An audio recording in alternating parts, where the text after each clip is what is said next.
Continuando nossas aulas, agora a gente vai falar um pouco superficialmente sobre a fisiologia do sistema reprodutor feminino. Bom,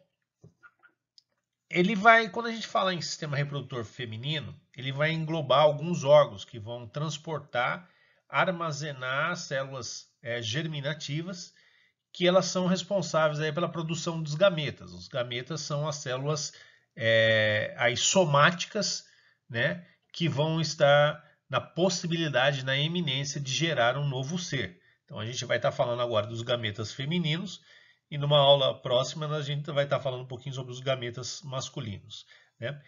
E os gametas, né, conforme falado, eles vão se unir para formar um novo indivíduo. Só que esse novo indivíduo a ser formado, ele vai ser armazenado, ele vai ser abrigado aí no sistema reprodutor feminino, num órgão chamado útero.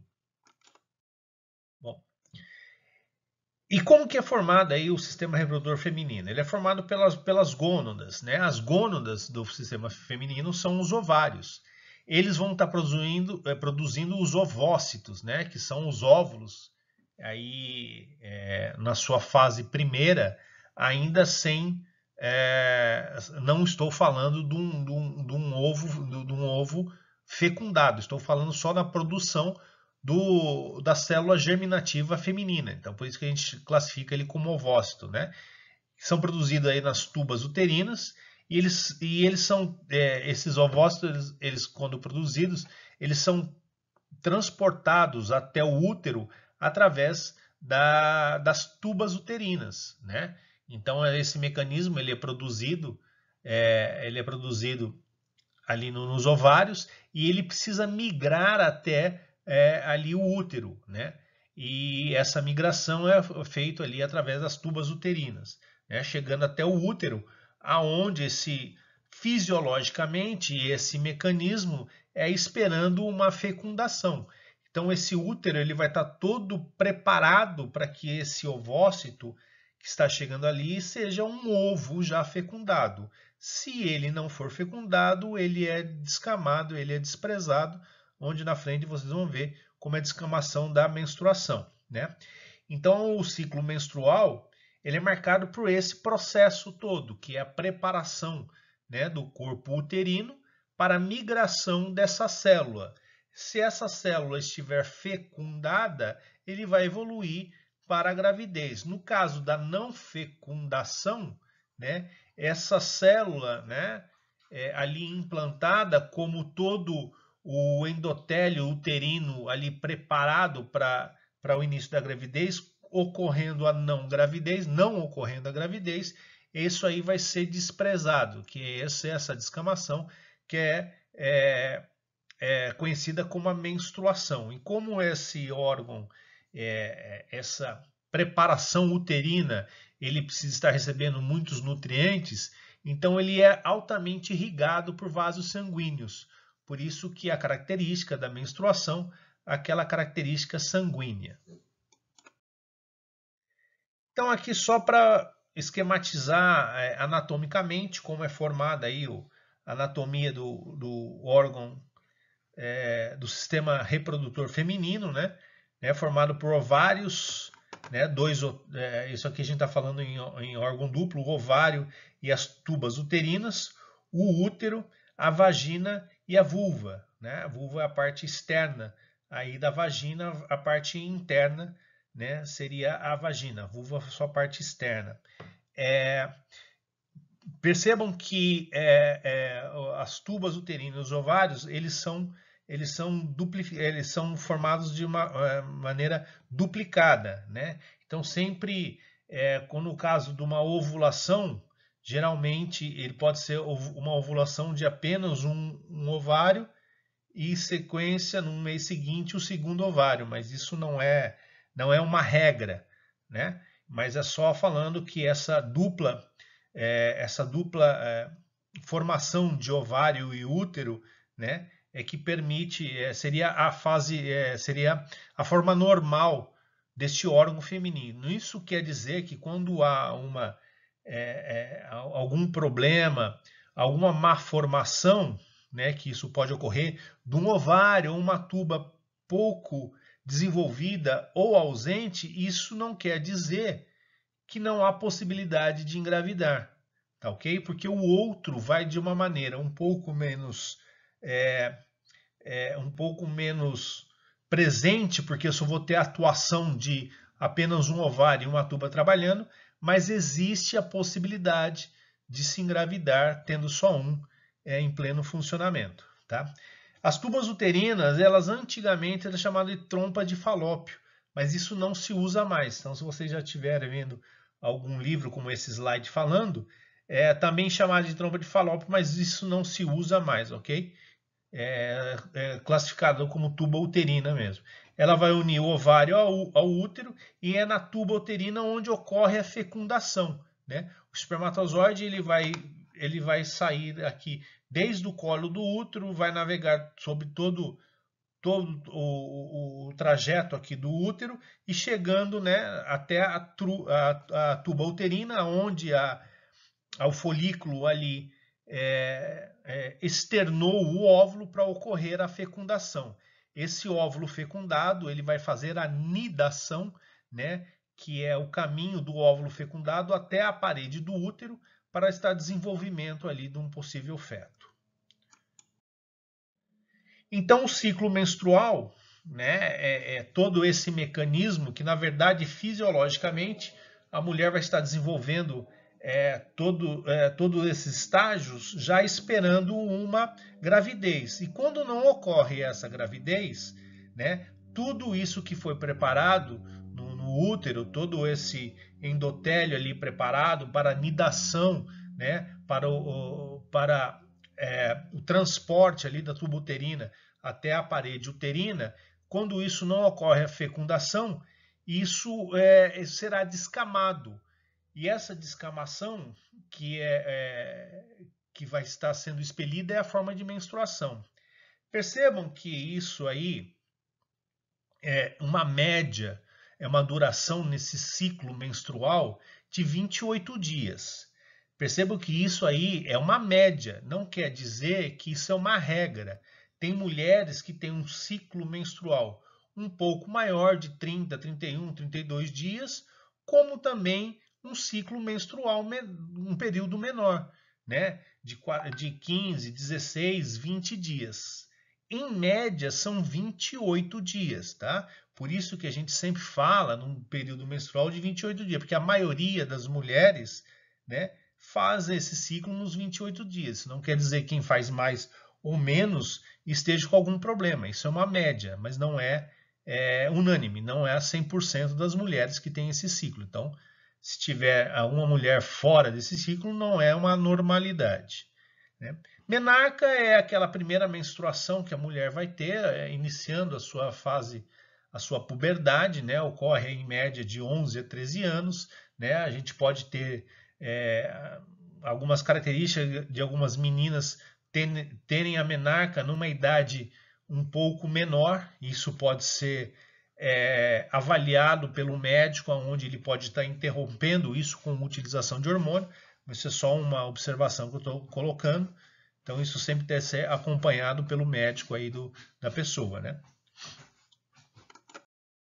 E aqui a característica das fases, né? Das fases do ciclo menstrual. Aqui é só para estar ilustrando para vocês que vocês já, na aula anterior, vocês já tiveram aí a ação dos hormônios femininos, né? Que é o FSH, o LH, o estrogênio e a progesterona. Percebam que foi colocado aqui, né, dentro daquela faixa de 28 dias, que geralmente ocorre entre as mulheres, como que é a atuação dos hormônios, né? Então, graficamente, vocês podem ver aqui, pelas cores dos hormônios, como que atua os hormônios na fase menstrual.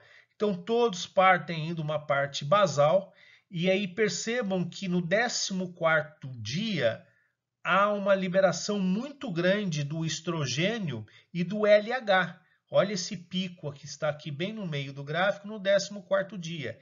Isso vai fazer esse pico vai fazer com que o óvulo seja liberado.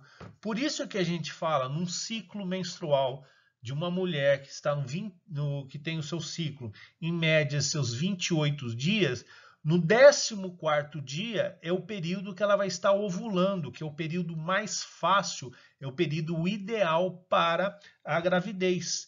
Porque eu tenho toda essa liberação hormonal para fazer aí com que o óvulo seja expelido aí, né, lá no seu ovário, ali na trompa uterina, para que nesse período fique mais fácil, no caso aí de uma gravidez desejada. Então, é por isso que é indicado aí o 14º dia, mas percebam, num ciclo de 28 dias. Então, o que isso quer dizer? É que no meio do ciclo de uma mulher ocorrerá, né, ocorrerá a liberação desse óvulo. Então, se num ciclo, geralmente de 28 dias, a metade do ciclo é o 14º dia. Se forem 30 dias, a metade do ciclo são 15 dias. Se forem 20 dias, a metade do ciclo são 10 dias. Então, isso não é para se colocar como 14º ou 28 dias. É a metade do ciclo de cada mulher. Cada mulher vai ter a sua característica. E ao longo também, depois desse pico, né, que a gente tem na metade do ciclo, aí a queda do hormônio, né, do LH e do estrogênio, né, caindo já praticamente para o seu nível basal, aonde vai estar atuando aí agora a progesterona, né? E a progesterona ela vai estar fazendo a fase lútea ali, que é a preparação do órgão útero para que ocorra a possível nidação. Nidação é o transporte do óvulo fecundado até a parede do útero, né, para que ele desenvolva como um feto. E ali aquele útero ele precisa estar todo preparado, ele precisa todo adequado para receber e, consequentemente, dar toda a nutrição e desenvolvimento desse possível feto, né? Por isso vai ser a atuação da progesterona. Percebam que aí, a partir do 14º dia, a progesterona tem um pico grande, né? E o estrogênio se mantém, que é para estar fazendo toda a formação dessa parede uterina para receber o possível ovo fecundado. Quando isso não ocorre, né, não tem uma liberação, né, o organismo não reconhece a gravidez através do quê? Se ocorreu a fecundação, há a produção imediata da gonadotrofina coriônica. Já estudaram isso também, o HCG. Quando tem a produção da HCG, o corpo humano da mulher já entendeu, opa, eu tenho um óvulo ali fecundado, eu já tenho um ovo.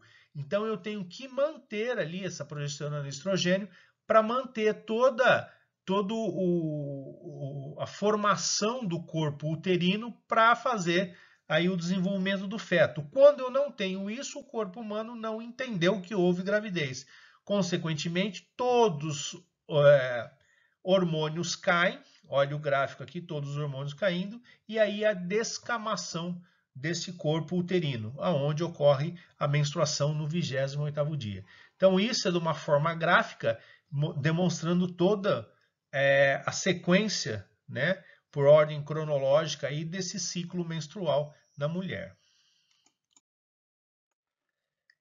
Isso já foi falado também em aulas anteriores, né, sobre a implantação, né, do óvulo no corpo uterino, né, na fecundação na trompa, ele fazendo a nidação até a implantação no corpo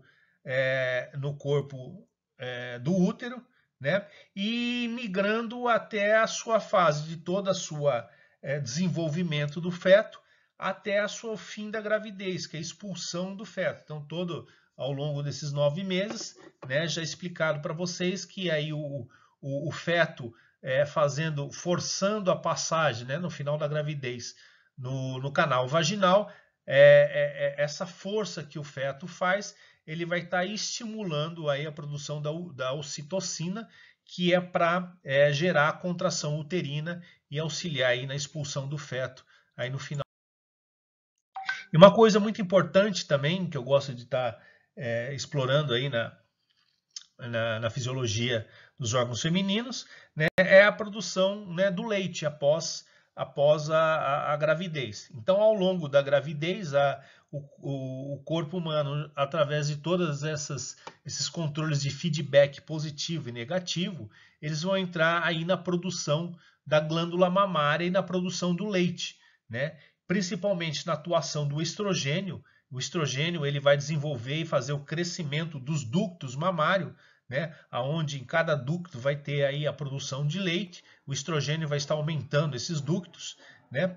E o estrogênio também ele vai promover o crescimento, né, dos alvéolos, aonde vai ser produzido o leite. Então vocês veem que é tudo uma sequência, tudo uma produção, tudo um feedback positivo e negativo que vai permitir toda essa mudança ao longo aí do corpo da mulher no período da gravidez. Isso é tudo aí produzido pelo estímulo positivo e negativo. E é interessante, eu gosto sempre de demonstrar isso aqui na fisiologia da mama e a lactação, né? Como se faz a ejeção do leite, né? Então a gente tem um hormônio liberador da prolactina, né? Que esse hormônio ele vai atuar na produção do leite. Então toda essa fisiologia aí da gestação da mulher, a prolactina ela vai ser responsável pela produção de leite, porém essa produção, a prolactina, ela só vai produzir. Aí eu preciso de um outro hormônio para fazer a ejeção, né? Para que saia o leite, né? E aí vai ser a ocitocina, aquela mesma ocitocina que no ato da gravidez ela faz a contração uterina, a ocitocina também vai estar fazendo a ejeção do leite aí para a mamada do bebê. Aquilo que a gente vem falando constantemente nas aulas de fisiologia.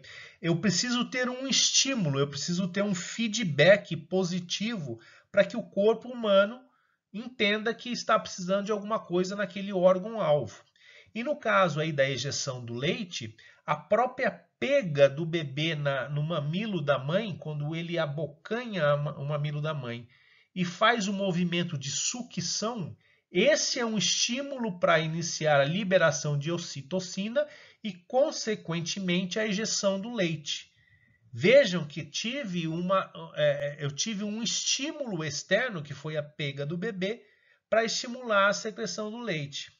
Agora percebam que a fisiologia, a natureza, né, do corpo da mãe nessa fase de amamentação, pós-gravidez, ela é tão perfeita que não apenas o estímulo do contato do nenê, né, sugando a mama em busca, mas outros estímulos como o visual, o contato físico, o auditivo já faz a produção, já é um estímulo para a mãe produzir leite. O que isso quer dizer? Mesmo que a mãe não tenha o contato com o filho e o filho começa a chorar, o organismo já entendeu que aquele choro é um choro de fome do bebê e só esse estímulo, agora um estímulo auditivo, faz a produção de ocitocina e, consequentemente, a mãe começa a produzir o leite. Da mesma maneira que o estímulo visual, a mãe só de olhar o filho,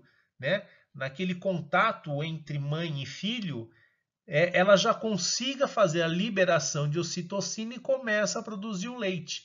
Então, para vocês verem como que a fisiologia, a natureza é tão sábia e bela que não precisa nem do estímulo físico do bebê para a mãe já fazer a produção daquele alimento essencial para a criança. Assim, bem superficialmente, né, esses são os principais mecanismos aí da fisiologia do sistema reprodutor feminino aí com o final da gestação, que é uma coisa à parte, é uma coisa bem importante para a gente estar explorando. E aí fica meu e-mail para tirarem as dúvidas quando vocês se aprofundarem um pouco mais nos estudos aí dos livros indicados. Obrigado.